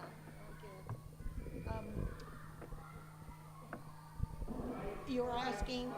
Oh, yeah. Oh, now the virus. Put it very close. You were saying something about, how do you react to this, or what do we think about this? And it made me think about the psychological term compartmentalizing, which I think must be going on here, and that's a good thing. That's a strong thing, where you can separate, so you're not overwhelmed all of the time with things, and you can take care of this, and you can take care of that. It's a skill I think you develop for survival in this case, to be able to go on and do what you have to do, want to do. I'm going to say this, then wait a second, Cecil. So, compartmentalizing. We sometimes look at it as being negative, but obviously in this particular case, being able to not just be unable to function is a very important thing. So thank you for pointing that out. Very close to you. Well, I view it a little differently. I view it as a tribute to the spirit of the Israelis, that in the face of daily danger, they keep on going with their lives, normal lives, and don't let the enemy deter them from a normal life, and that's very important. Psychologically, that is a triumph. Definitely an Israeli capability. And so let me see here. Sorry. This is the safe room. That's my husband talking to a guy. They've got their talit on still from being in shul. And that's the room. See it?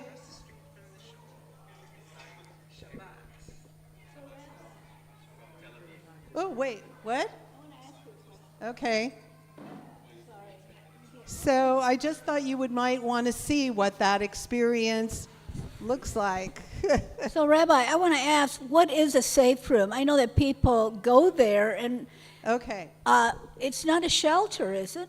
It is a shelter. Is it downstairs? The way that Israel has reinforced all of its buildings and is now working on reinforcing other things, they used to have something that was called just a miklat. A miklat was a safe shelter that was not attached to your home or to your apartment or to your hotel. So if you were out on the street, they still have them. Out on the street, you have to walk over to that very quickly. What a safe room is now found in every Israeli home, every apartment building, and every other kind of building. They are all totally reinforced with amazing metals, M-E-T, metals. They are structured so that they can stay intact no matter what it is that hits the building or that hits your house. I'm going to tell you a little bit more about a safe room in a kibbutz in just a moment, but that's what it is. So it is, what's it called? It's a shelter. But if it's in your house or in your hotel, or then it's a safe room, and they have them on every floor of hotels and in lobbies and all of that. In people's homes in Israel, they all have this reinforced room now, but they use them during regular times as a guest room or a bedroom for one of the kids or something like that. That's the way it works. It's a room in your house that is reinforced significantly. Okay, so how many people what? I'd say there were probably about 30 people in the one room that I was in. But you can see, people are having conversations. Even my husband, who was only in Israel for a few days so far and was really very nervous about what would come up, there he is, just talking to somebody with his talit on. I mean, that's the way it goes. Is this helpful for you to see any of this? All right, so let me see what I have here. Remember I told you about the fact that around the, it's probably not going to work out, that around the fountain in Tel Aviv, they've also got all of these different things. That's the fountain in Tel Aviv, but it won't play the video, so we'll have to go on from that. Sorry.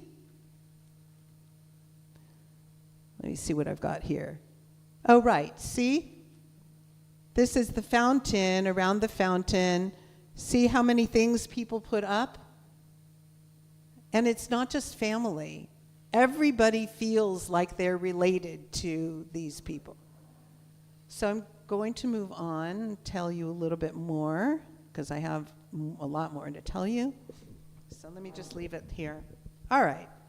So in addition to shopping at the Shuk, and in addition to going and sitting in lovely cafes, and in addition to visiting with friends, we, for 2 days that we were there, volunteered. The first day that we volunteered on a kibbutz that was a farm, and we, for the entire day, picked oranges. We were picking oranges because now a lot of the Thai workers have come back, and a lot of families are now back where they might have been, their farms were, and that kind of thing. But when we went there were not very many people except for volunteers that could actually pick the oranges. The wonderful thing about it is the oranges didn't just go to manufacturers of orange juice or whatever, to grocery stores. They went to people who were having food insecurity. And that is a number of people. You have a ton of people who have small shops because Israel isn't yet overrun by Amazon or just department stores. They're on all these wonderful streets. There are people who have their businesses, and obviously nobody or hardly anybody is there as a tourist. So they are really lacking, and so we picked oranges all day long, and along with some other volunteers, I still have arm scratches from the orange, from picking the oranges, even though I was wearing long sleeves. A couple of things happened while we were there. It's another telling thing about Israel. I hope I'm not boring you, is it? Okay, so one of the things that happened is that there were drones flying over us quite a lot of the time. So my husband says to me, I hope those are Israeli drones. We were in the south, so we were exceptionally close to Gaza, which we were when we volunteered anywhere. And so nobody who was Israeli who was around was at least at all troubled by the drones. So we had to say, okay, no problem. Then we're continuing to pick the oranges, and we hear boom, like a huge sound. And we go, what do we do now? We're out in a field. What do we do? But we look at the Israeli guys, and they're just continuing talking. And I said, what was that? And he said, oh, somebody's taking a coffee break. Like, it had nothing to do with the sound of the boom. But it was nothing, whatever it was. I have no idea what it was. But we're going, okay. And so we just kept on doing what we were doing. If you go to Israel and you want to volunteer, this is an organization called Leket. And Leket does wonderful things for communities that need food, and now for farmers who need help. Until October 7th, Leket didn't go, they distributed fruit and vegetables and things, but they didn't actually send people to go pick it. The drones might have been doing surveillance and then decided there was something they needed to get rid of. So I'm assuming that whatever it was Israeli, because I'm here. I'm standing here. So, it's, so yes. All depends on the size of the drone. Some drones are equipped with munitions that are dropped. Others are simply surveillance to reconnoiter and know who to hit next. So drones can hold weaponry. It can just do surveillance. Give me a second because I want to get you to the next thing. On Motzei Shabbat, on Saturday night, a person who grew up at Adat Ariel, Alana Resnick, met up with us and took us to Hostage Square in Tel Aviv. Now, the important thing about the night that we were at Hostage Square is it was the night before the first group of hostages were to be released. So a lot of people came from their families to speak with a great deal of hope that it would actually happen the next day, which we now know it did. There were people who came and played music. This is the table that you might have heard of, the table that is a space for each of the hostages that were being held. And that table has been here since right after October 7th in that Hostage Square in Tel Aviv. So you see how long it goes, and it's been there forever. They've now been able to say when somebody has been freed. So they're starting to remove the different kinds of things that were set up for people who are now at home. This is a table set up for the Bibas children, the two babies, young children, whose father was released this last week, but nobody knows what happened to his wife or their two children. The balloon is because the youngest child had their birthday on that day while we were there, and the whole country flew balloons and wore orange T-shirts. I know some people did that here as well when they heard about it. But this is the little table for those children, and we have no idea whether they're alive or not. I don't know whether those of you who were around in the 70s remember the song "Tie a Yellow Ribbon Round the Old Oak Tree." But in Israel, the yellow ribbon that you've seen, that people wear, that we have on our sanctuary wall, all of those things, and right now is being worn by Joette. So this Hanukkah was built with shrapnel. And after that, they decided that they were going to cover it with the yellow ribbons. So people can go up there anytime they want. And it says something to heighten the light. So I want to see whether I can find you. Sorry.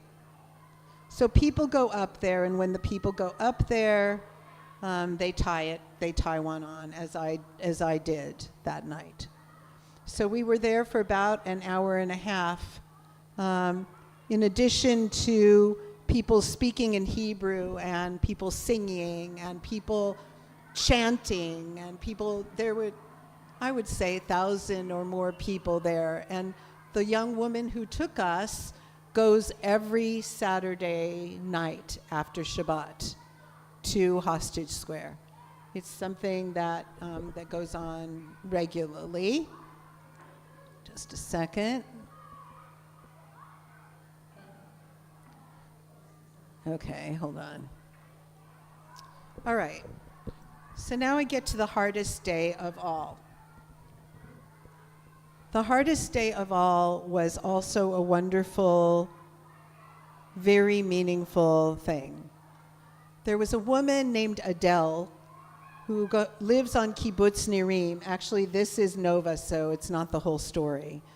She lives on Kibbutz Nirim. She's lived there for like 40 years. She came and spoke at Adat Ariel one Kabbalat Shabbat a few months ago.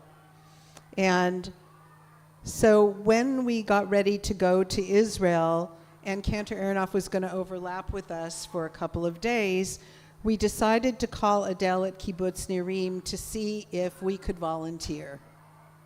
And thankfully, they said yes. So let me tell you what we did at Nirim on the day that we went. Nirim was attacked. Most of the people who were killed were young people because the terrorists attacked a particular... I don't know if people know this. I'm not sure I even knew this. A kibbutz is like a neighborhood. You know, they work together. They have mutual dedication. There are different ways that they encounter one another that we don't in our neighborhood. But it's a neighborhood. So there's blocks of houses one place and blocks of houses another place and blocks of houses another place. The terrorists, when they rampaged into Nirim, they burned and destroyed all of the houses that were of the newbies, like the young families that had settled there. 12 people died, a couple of them when they were hostages, but most of them on that day at Nirim. We were given the task of taping and getting all fixtures and things ready in one of the houses on Nirim so that they could be painted. They are getting ready to refurbish and paint everybody's house. So I'm going to show you the pictures of the house, but first let me tell you. So it was the four of us who went. We had a lot of masking tape, and we were supposed to put it around fixtures, around lamps, around, separating the ceiling so whoever was coming in to paint would be able to do so. The thing was, nobody, thank God, because it already felt strange enough to be in somebody's house, doing something in somebody's house when we had no idea who they were or initially what happened to them. So apparently they were not killed by terrorists. And when I looked at the front door, their name was Rabinovich. So their name was on the front door, like so many people have placards on their door. A lovely house.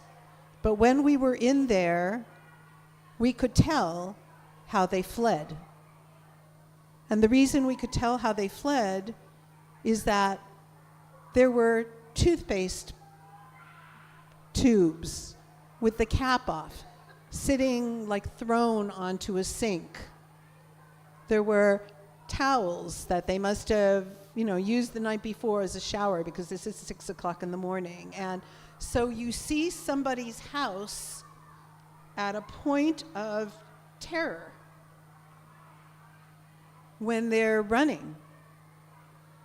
And that's what we were in for most of the day, taking care of making sure that it was paintable.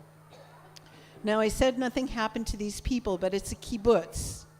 A kibbutz means that no matter who you are and what happens with you, if somebody's house gets painted, the other person's house gets painted.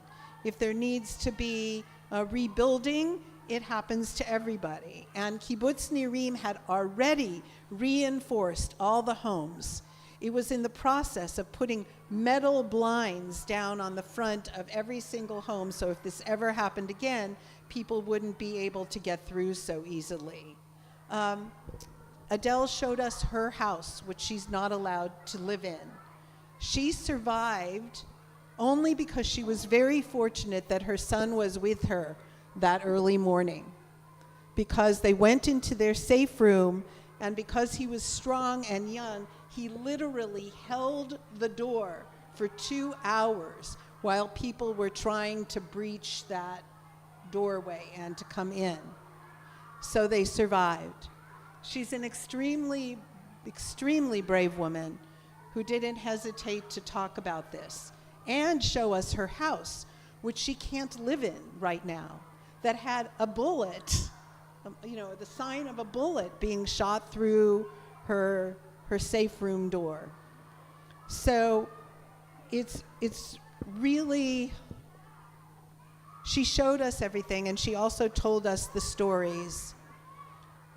One woman who was older got captured that day, and they also captured her sons, and this is before she knew what happened to her sons, which was they were murdered. But beforehand, when she was finally released from hostage captivity at the very beginning, she talked to her friends and said, "I don't understand it. They put other people in a cart, like one of those golf carts, to carry them away. Me, they put on a motorcycle. I am 80 years old. They put me on a motorcycle." So she was joking about having been captured because that was the only way she could cope with it, and she didn't yet know what else had happened in her family. So I just wanted to, am I out of time? I really hope not. Am I out of time? Oh, shoot. Oh my gosh. I guess I can. Is that what I should do? All right, well, just a 1 minute, please. I'm just going to show you a little something. This is me taping in that house. You'll be able to see, this is Adele showing us about opening her safe room. Same kibbutz.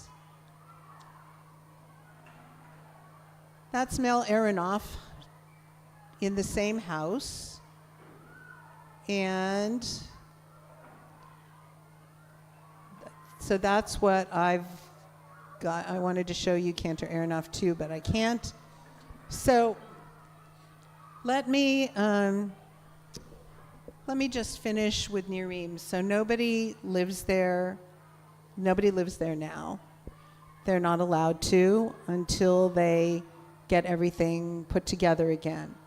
Now, about the safe room, any safe room in Israel, the law is now going to change drastically because safe rooms in Israel were not allowed to have locks. They were not allowed to have locks because nobody came and terrorists never ran in and took people hostage and killed them in their homes, most of the time they were, missiled or, something like that. And that's what the safe room was supposed to do, to prevent them from getting harmed in a missile attack.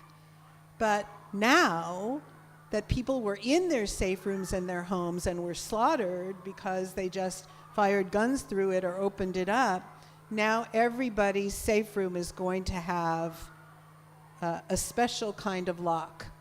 Why didn't they have a lock? Because they thought that if there were rockets that were being sent, that people might have a panic attack, or they might have a heart attack or something like that in their safe room, and they wanted the ambulances to be able to come and help them. But in this particular case, it turned into an opportunity for killing people. So that's where I will leave. I'll tell you next week. What? They were shooting through the door. What kind of door was it? They didn't make it shooting through the door. I saw the bullet things, but they didn't go through. Maybe in some places they did, because that's not what the safe room was meant to do. But they have now changed all of the buildings. They're now all reinforced so that none of that can ever happen again, and that's what's been happening the last couple of months. But if you think about it, you just saw the back of Adele. I mean, that's her home for 40 years. Like, what do you do when you get to a point where your home was so unsafe and has for so many people so many bad recollections? Well, some people don't come back, but a lot of people do. And next week I'll tell you a little bit about how somebody coming back reacts.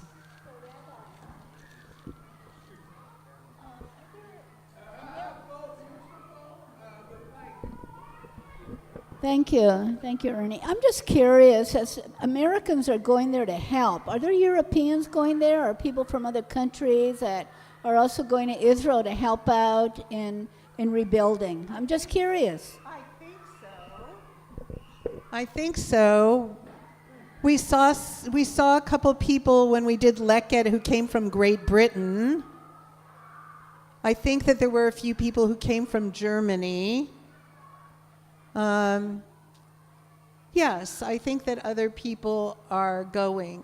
But the longer things go on and the longer it is from something traumatic, people they stop giving money, they don't go. And so, look, I'm glad we went. We have some other wonderful things to share with you. I have another crazy question, because now our new president has said he wants to take over Gaza. Is there any speculation among those people that you know in Israel in terms of what the reaction is to that? I'm not a good political representative. That's not what I like to or feel comfortable speaking about. I don't know. I guess I think that what the president is trying to do is to get some of the Arab countries that are around Gaza to take some responsibility for things. Pardon? Jordan did that, and then they expelled most of their Palestinians because they don't want them. The fact is, nobody wants them. And so, but there needs to be a solution for this. So I make it my business never to speak about politics. So that's the best I can do. Thank you.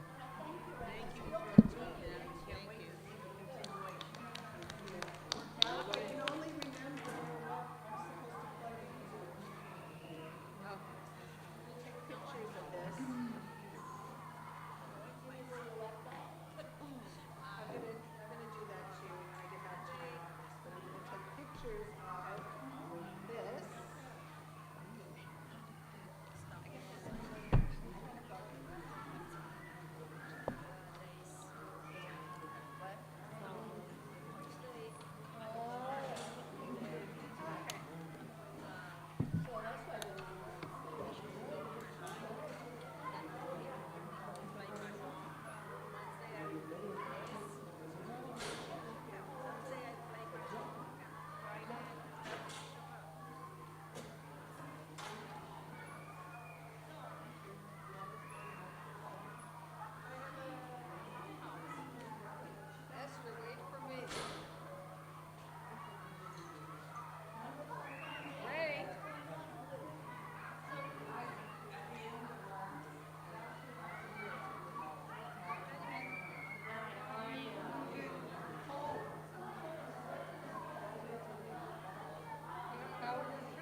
know how to do that. Well, I have been on the East Coast, I've been to Brazil and Argentina, but I have not been to Chile.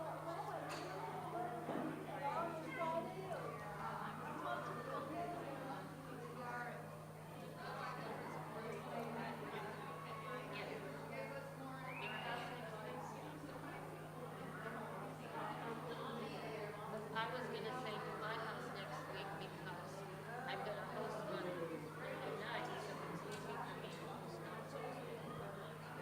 Okay, so I'll do it. Okay. Yeah, I think that they're really doing the best they can. Sure, you're welcome.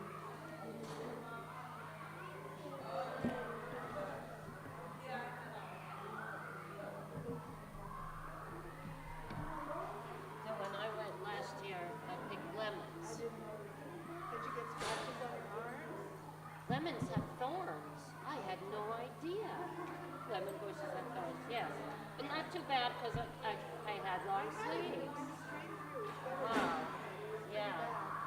Yeah. And I don't remember the name of the kibbutz I was on. But people had started,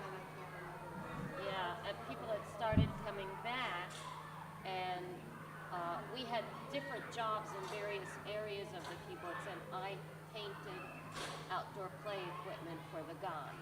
That's nice. Yes, it was. It was very nice. So I got to do that. And we went to an army base. I was with the JNO. It was quite an I hope I experience. didn't miss it. People were interested. But I'm gonna do it next week too. I hope it'll be all right. I'm sure it will. All right, back to the office. Nice to see you. Susie, where